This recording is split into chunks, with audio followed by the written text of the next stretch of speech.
is Richard Wright. I'm 19 and I'm a freshman at Arkansas State University. I tried recording this in my room, talking to my computer, and for some reason I got nervous. So I decided that I'm gonna drive around. I'm the oldest of 4 siblings. My brother Brody, he's 16, and my sister Betty Lou, she's 10, and my youngest brother Waylon, he just turned 3. I'm from Marion, Arkansas, and I went to high school there. I played golf there for 3 years. Growing up in Marion, there's a lot of agriculture around that area, so I say that agriculture has been one of the biggest influences in my life with my career goals and even the major I'm in. And when I was growing up as a kid too, it was always there, and I was always around it. My dad's a farmer, and I've been crop scouting for 3 years. I feel like that my dad has really been a major influence in my life, especially with teaching me good values and morals, and how to be as a person, and how to handle stress. He has 4 kids now, so I know it's been hard, but somehow he still manages time well, and still figures out how to be around for family events and things like that. I would say another person that I really look up to is my boss that I work for at the crop scouting company. Very, very good businessman. He's very serious about what he does. He'll let you know if you mess up. There's plant soil science. I've always been interested in plants my whole life, and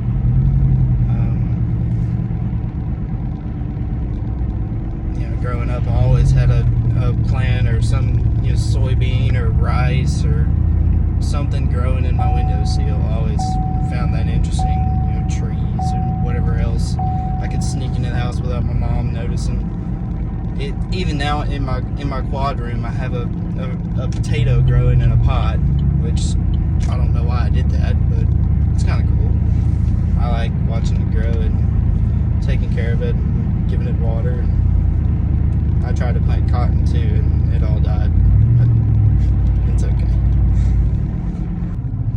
Some key experiences that I've had that have shaped me as a person, I think, has been coming to A-State, getting out of my hometown, getting to live in the quads with some of my best friends.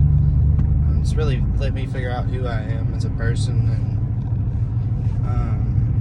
really shaped me. Coming to Jonesboro, going to A-State as a freshman, getting a room with 2 of my closest buddies in the quads. Going from just a friendship to roommates it's been great. And I'd say some other things that have made me who I am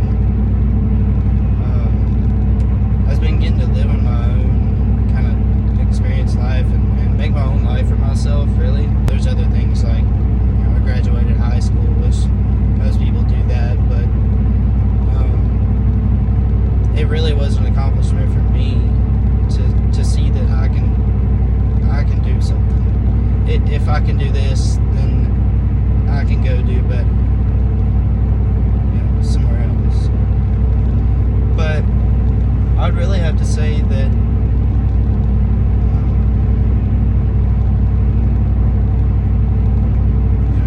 getting to get away from the small town life where everybody's so closed off, and then coming here and meeting so many new people and getting to have so many new experiences, especially joining a fraternity, it gives you connections with people like in your age group, your class, people that might have classes with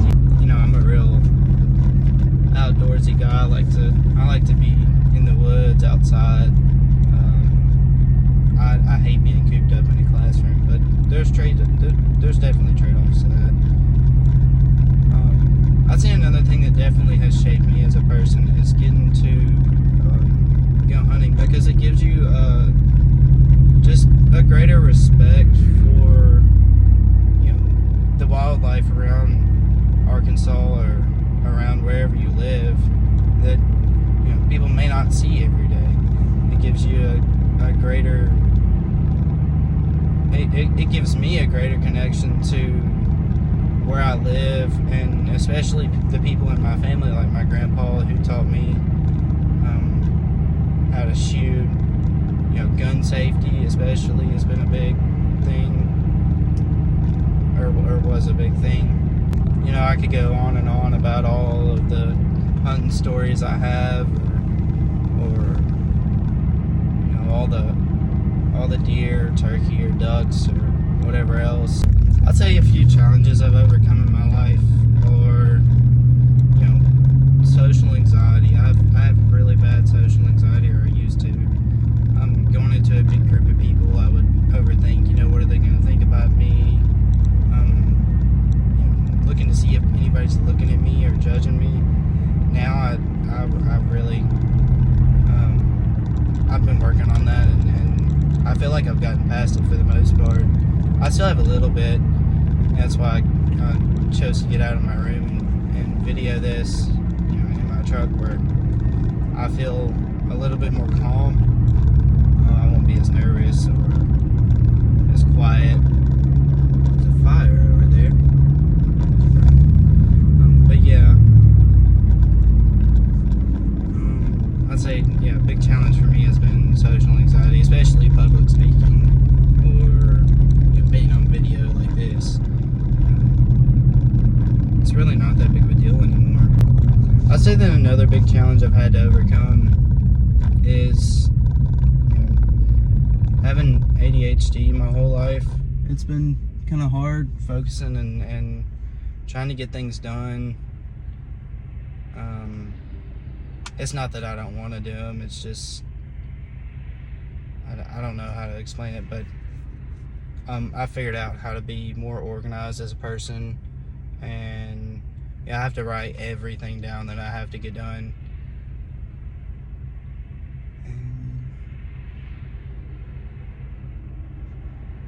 Yeah, everything I have to get done, I have to write it down, or I'll forget. I use my notes app on my phone like religiously, like no other. And so, you know, and I'm medicated, and the medicine helps, but you have to learn how to function without it some days. And I think it's gotten easier for me as time goes on, and especially being here at A-State, you know, learning how to be my own person and take accountability. Another thing I've learned, or another challenge I think that I've overcome, it has been, you know, taking accountability for myself. I used to blame things that went wrong in my life on other people, which now you know, most things that go wrong, I mean, if they're my fault, they're my fault. I did that. Duh. I really am lost. I don't know where I am. But I'm gonna make it back to campus.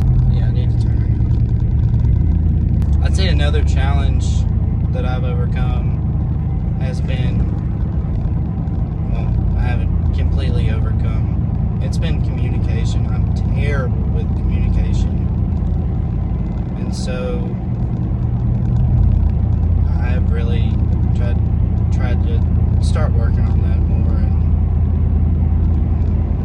I know that good communication makes for an easier life. Another big challenge I'd say I've overcome in my life is, you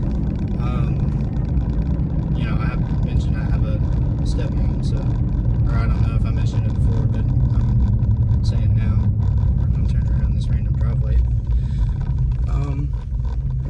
another big challenge that I'd say I've overcome has been losing my mom back in 2018. You know, it's hard. It's something that it's not easy to get over. I picked a really bad spot to turn around. Almost got hit. But yeah, it was hard for a couple of years, but it's taught me to be a better person and not to hang on to the past. That's a big thing for me, is not letting my past shape me or hanging on to the past. I feel like every day should be an adventure. Every day should be new. Something new every day, something fun. If you do the same thing every day, it's going to be boring. Just like if you talk about the past all the time, you're going to live in the past and it's going to suck. But I'd say just, you know, it's better to move on in life than dwell on things that have already happened or things that have gone wrong, because there's always tomorrow. There's always next week, next month, next semester to an extent. But yeah, there's always another chance for things to go better. So why dwell on the past when the future could be so much better? I'd say a big thing that I feel like I've overcome since I got here is learning how to study. When I got here, I had no routines, no rules set in place for myself, no, you know, strategies for anything. I just kind of, for the first, you know, month and a half, I kind of like bebopped around and, you know, floated through it. But now I've gotten rules in place. I try to get things done the day before they're due. I study for all my tests like an hour a day at least. Oh, another thing I've started doing is I play some kind of background noise when I study too. I know it's kind of weird and out there, but I always play old NASCAR races on YouTube, which, you know, I don't really like NASCAR. I don't watch it either. It's just there because when I was living at home, my family was loud and I wasn't used to the quietness of the quads and how just being by myself. So I turned on that for background noise, and it really has helped. My biggest weakness, I'd say, has been being on time. Not very good at being cordial.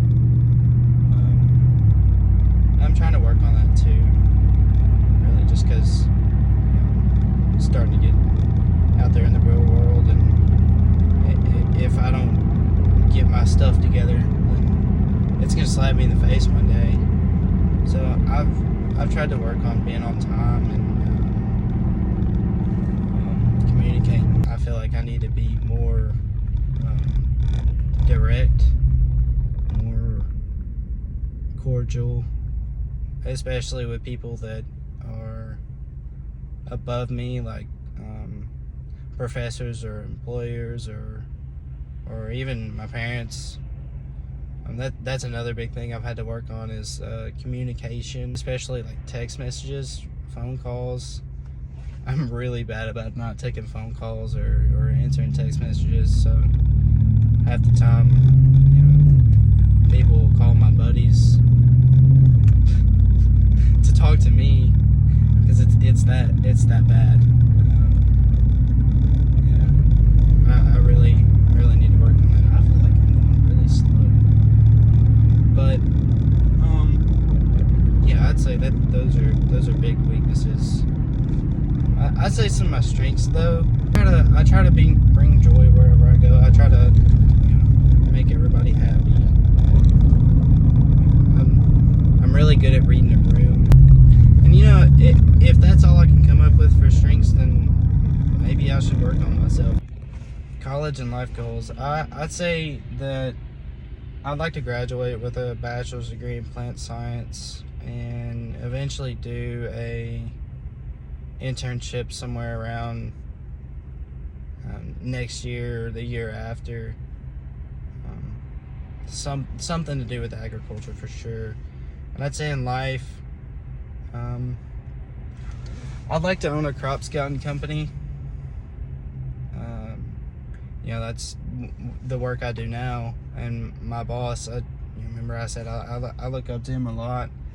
And eventually I'd like to scout 40,000 acres and charge $8 an acre. I think it adds up to like $420,000 a year.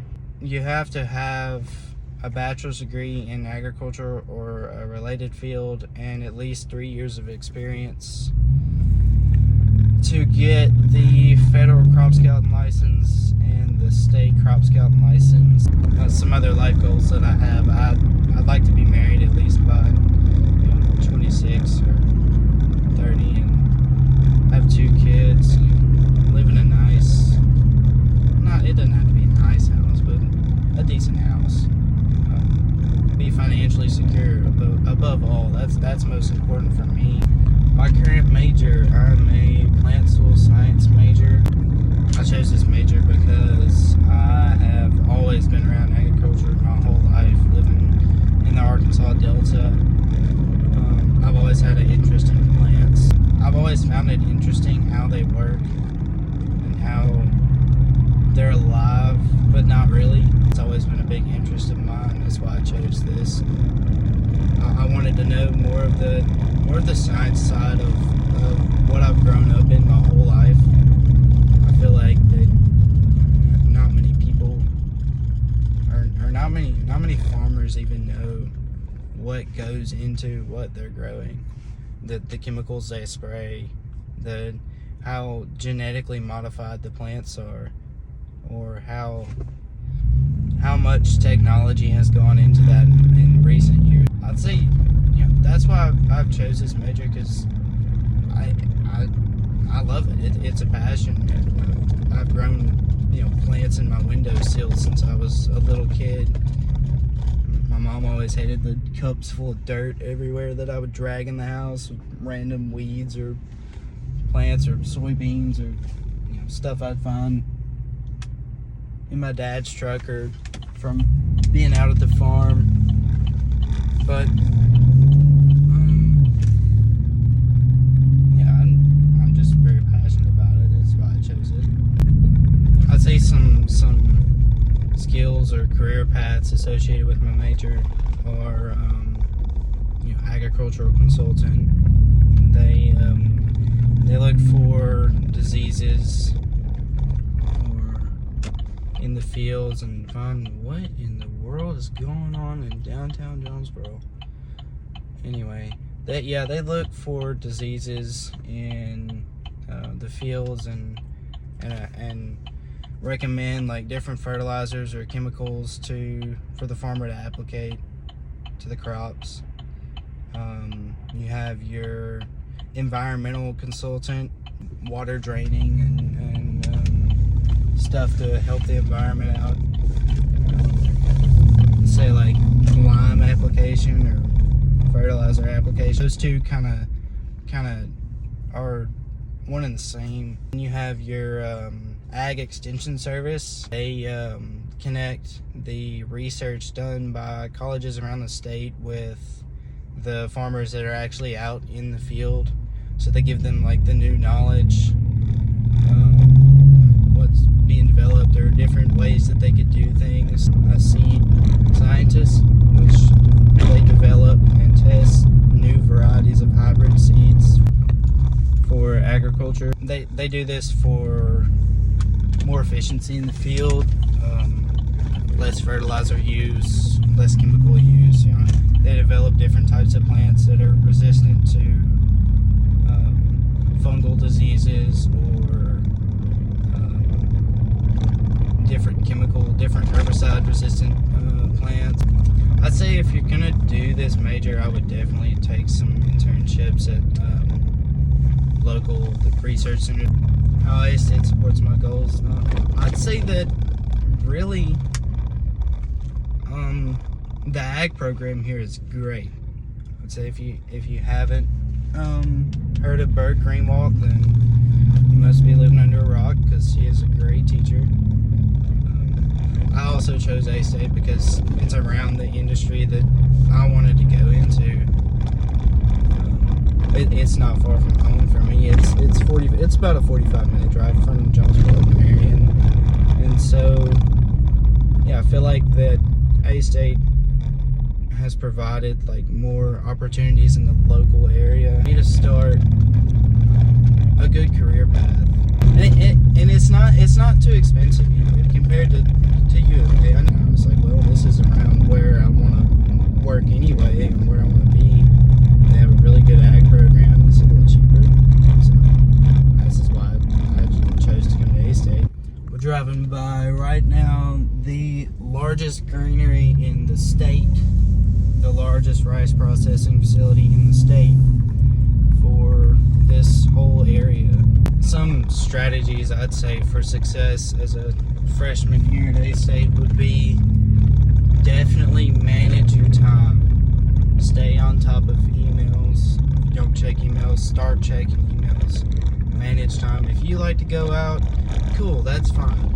But make sure that if you have something that you have to do or has to get done, get it done before you go out. Don't put it off. Procrastination is probably the worst thing you could ever do. You have to figure out how to manage time. Academic success strategies, I would say, train tracks are rough. I would say definitely communication is a big thing. And I'd say some more tips would be, if you're in a big lecture hall, either sit at the very back or sit at the very front. Sit at the front, you're more engaged with the class. You sit at the back, you have a better view of everything. Study at least an hour or 30 minutes every day if you know you have exams coming up, or even a quiz. Make Quizlets. I'd say that's a big thing that you want to kind of stray away from. I know that it's very tempting, just put the assignment in something that does all the work for me. Don't do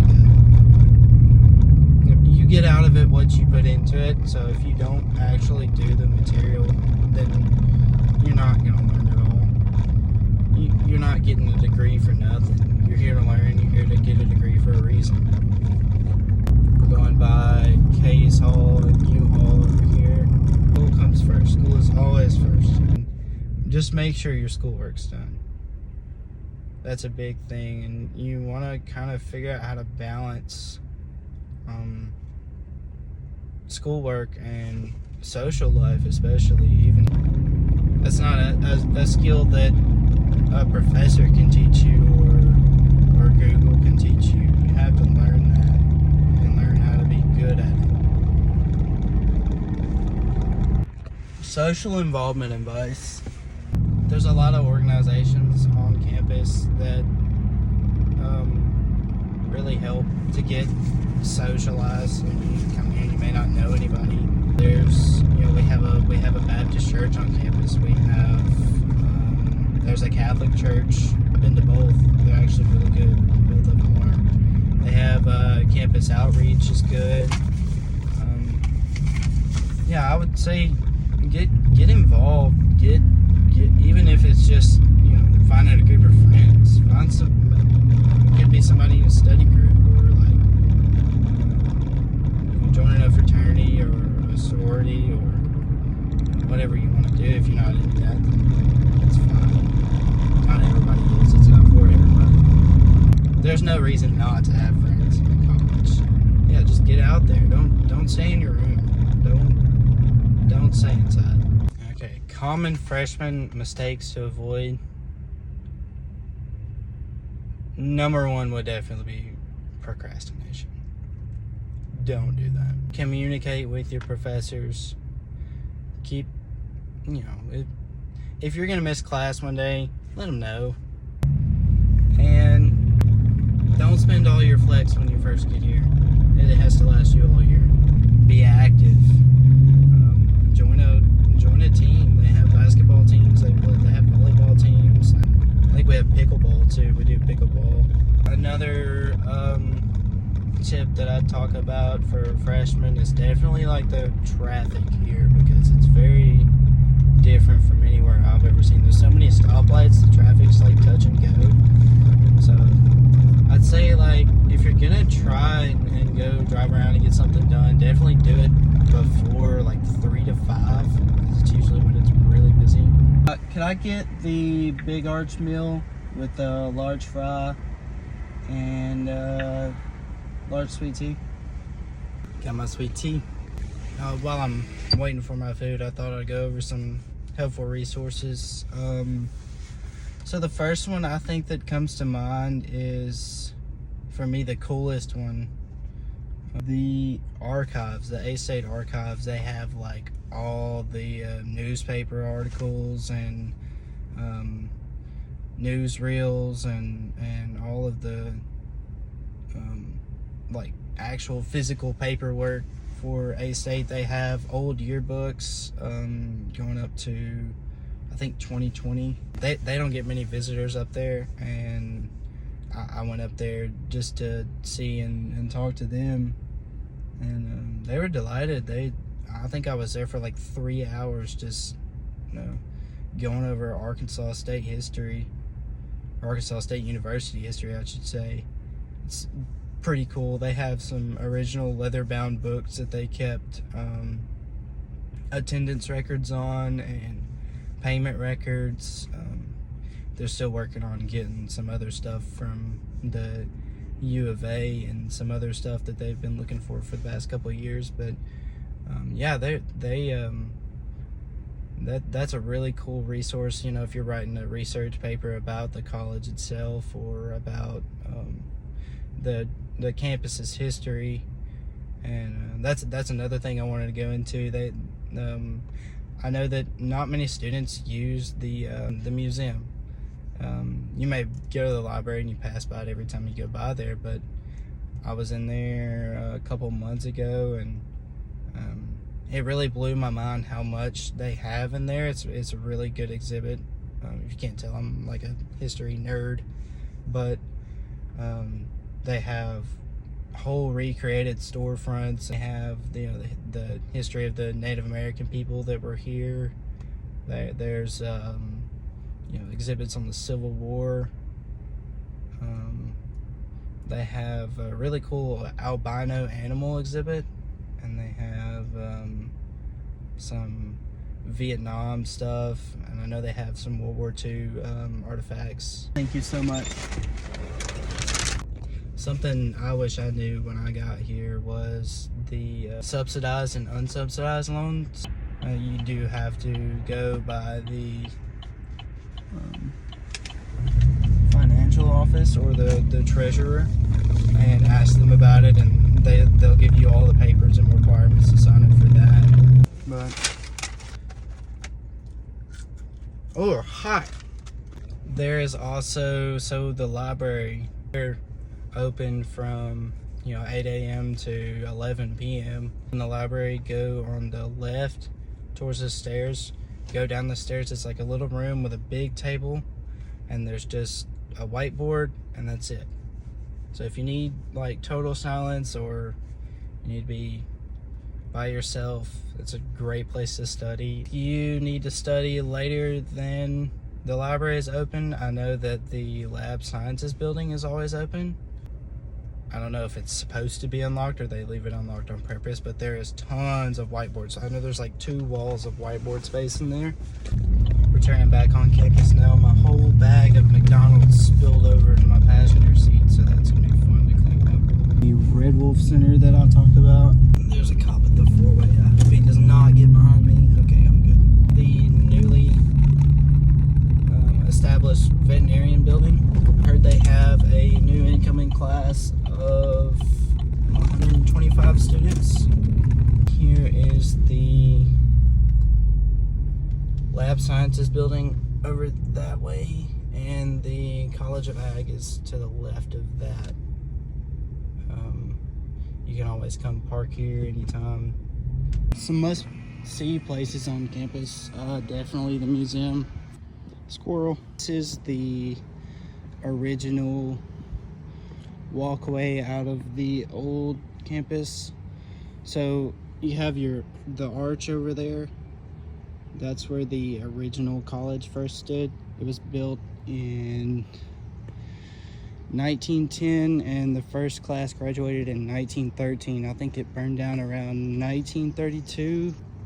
This is what used to be the Arkansas State radio programming facility. Yeah, but here's the arch up close. Go through the arch and then the door to the college would be right there where the sidewalk starts.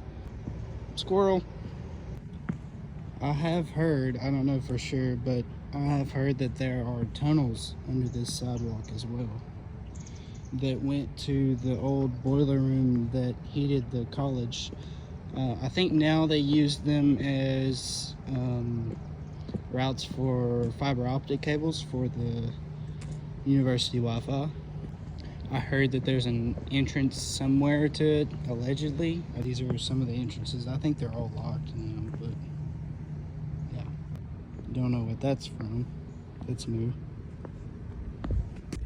For my project choice, I have chosen to research a topic related to my major, which is crop consulting.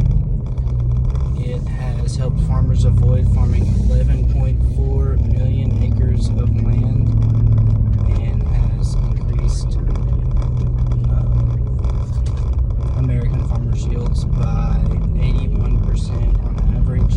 Crop consulting got really big in the 70s and 90s. It really started in the 1950s, where it actually became a paid profession.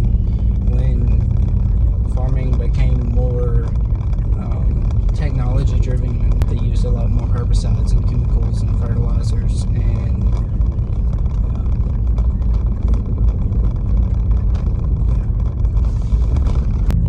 crop consulting also helps with global food security.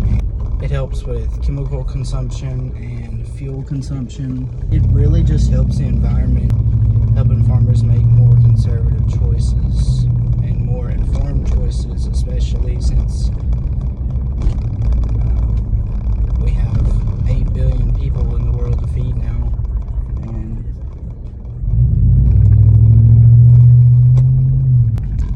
crop consulting is heavily involved with GIS precision ag, so things like mapping, GPS. That really helps me connect my major to what I want to do. I want to be able to help the farmers, the local farmers around that area. The fact that the career I want to go into has saved 11.4 million acres of land from being farmed is just huge, and I really want to help conserve as much of Arkansas's natural beauty or America's natural beauty. Having more land to farm is nice, but it would be better to me if it could be done more efficiently, especially since there's, like I said, 8 billion people to feed now, and farmers don't just contribute to their country, they contribute to the world food supply as a whole.